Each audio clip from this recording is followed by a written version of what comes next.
Miss Valerie, what's good in your hood? How are you? Fine. How about yourself, Kiki? I'm doing great, and I hate to say it, we're gonna have to get a little serious here. You're with the Allegheny Health Department, and you came with some news. Folks forgot about HIV and AIDS. We're so worried about COVID, and we forgot about the STIs. And Yes. so we were calling it STDs. So has it evolved to STIs? How did it change from Well, STDs to STIs? yeah. So for a long time, we call them sexually transmitted diseases. But several years ago, a lot of these, like chlamydia and gonorrhea and syphilis, a lot of times they don't really go into the disease. They don't manifest into diseases, right? They're really in an infection that can be cured. So with like chlamydia and gonorrhea, you get that infection, that initial infection, you take some antibiotics and it's cleared out your system.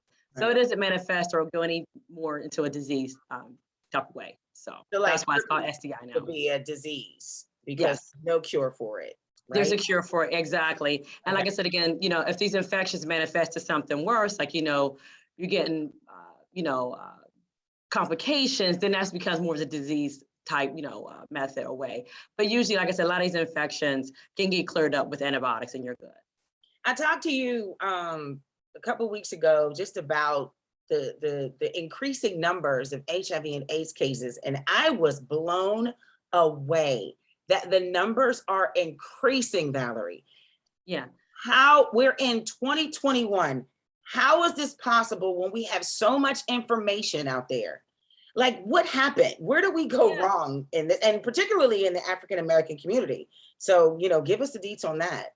Yeah, well, what I can tell you is that for HIV, for the most part, we haven't seen a dramatic decrease. That's been stable, but we're waiting for 2020 data to make sure. Okay. For the other STIs like gonorrhea and syphilis, it's been through the roof.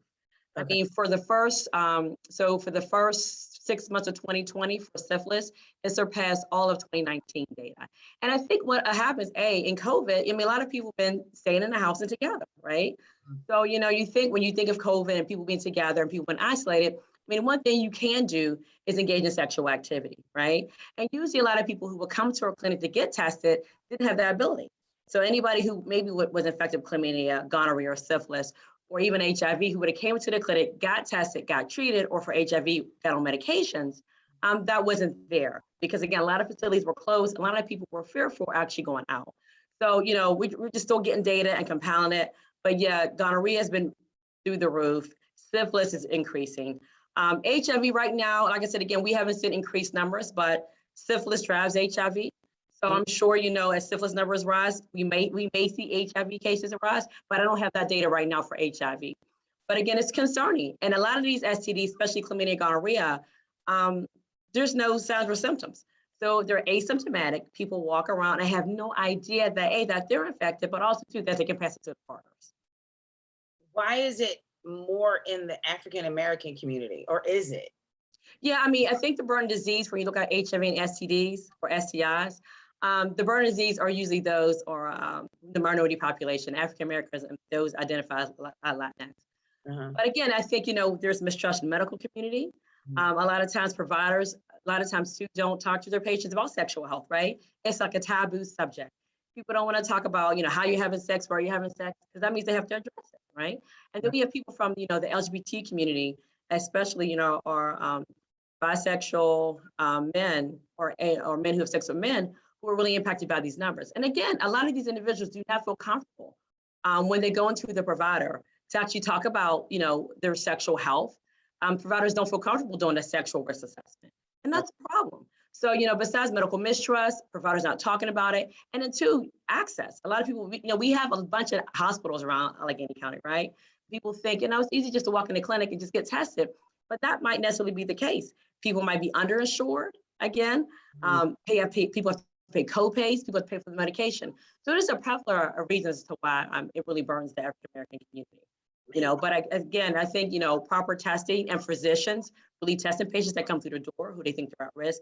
And reason I'm more here too for even the community to really be vocal about when they go to the clinic or to see the provider, to be really vocal about getting tested. And this is where we are right now. We are being vocal about the importance. How often should someone be tested, even if you're in a relationship? How Yeah, often and should you be I tested? agree. Yeah. Yeah, when I used to work at a clinic, I used to tell all my patients, you only take care of you. right? So we don't know what our partner is doing when you're not with you, right? So, the CDC recommends for HIV testing, you should be tested at least once in your lifetime. But if you're an individual who, maybe has a lot of condomless sex, meaning sex with no condoms, a lot of partners, again, that partners that you think are not monogamous, or if you had recent STDs or your partner had STDs, then I think you should get tested every 3 to 6 months. Chlamydia and gonorrhea is the same. If you're 15 to 24 years of age, you should at least tested annually.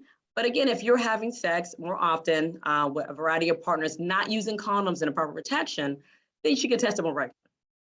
So I know a lot of older Americans, a lot of older people, some of my family, some I go to church with, and this conversation has come up about STDs, STIs, even AIDS and HIV, and still our older our senior friends feel that this doesn't affect them because they're older. But Yeah. let's tell them that it really does. And I may have read that some of the cases are more with the seniors. Is that true? Yeah, Or I like, how mean, can we yeah, let them know that this is important for them yeah, too? it's important for everybody. I think people think after the age of 50, sex doesn't occur. And that's not true, right? I think we can Not with say that for blue all of us. pill.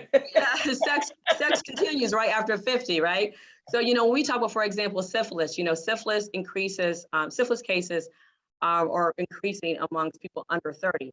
But even people after 40 is another demographic where they're increasing as well. Even when we talk about HIV, there's also always the older population who gets impacted by HIV as well. So again, STDs don't discriminate against age or race at all, At period. all. And I think a lot of times when we're older, people are probably divorced, and their kids are grown, they can't get pregnant. So they're not thinking about STDs. They're not thinking about wearing condoms. They're just thinking like, I'm having sex, I'm not gonna worry about STDs because they're too old for that. And that's not the case. Again, STDs, HIV does not discriminate at all. If you're being sexually active, you need to get tested for HIV, chlamydia, gonorrhea, and syphilis. And if you can, wear condoms to protect yourself. Can we please give these folks some advice if they're going to travel? Maybe like you said, newly divorced, you're single, you're going to Vegas, you're going to Bahamas, you're going to Jamaica, and you're just going to live your best life, right? You and your homegirls are on a girl trip, you're doing something, or maybe you and the guys. And so you think, oh, this one little minute, this one time is not going to affect. It only takes one time. What's the advice that you can give these folks, whether they're 18, whether they're 58 years old? What advice can you give them to keep them safe? Like, and So scare them if you can. yeah, no, that's fine because I think, like I said again, consensual sex, everyone enjoys sex for the most part, right? It's something of pleasure. So, Right. I would tell anybody, continue to have sex, but have it safe. Of course, if you're out of the country and you're traveling, if you're able to get tested or your partner's tested, fine. But if you're not, just make sure you wear condoms. There's external condoms, there's condoms for males, and there's internal condoms for females. Women can actually wear several hours before actually engaging in intercourse. And there's also PrEP. I don't know if we're going to talk about that too, but there's pre-exposure prophylaxis. So for individual who think, if you have a lot of partners, you don't use condoms, and you have a history of getting, multiple STDs, PrEP is a medication that people who are HIV negative take, but the CDC actually approved it for people who are HIV negative. And if you take PrEP once a day, it can actually prevent you from getting HIV, right, by 92%. So, wearing condoms, being on things like medications like PrEP can all reduce your chances of getting HIV, but condoms prevent you from getting, HIV or STDs.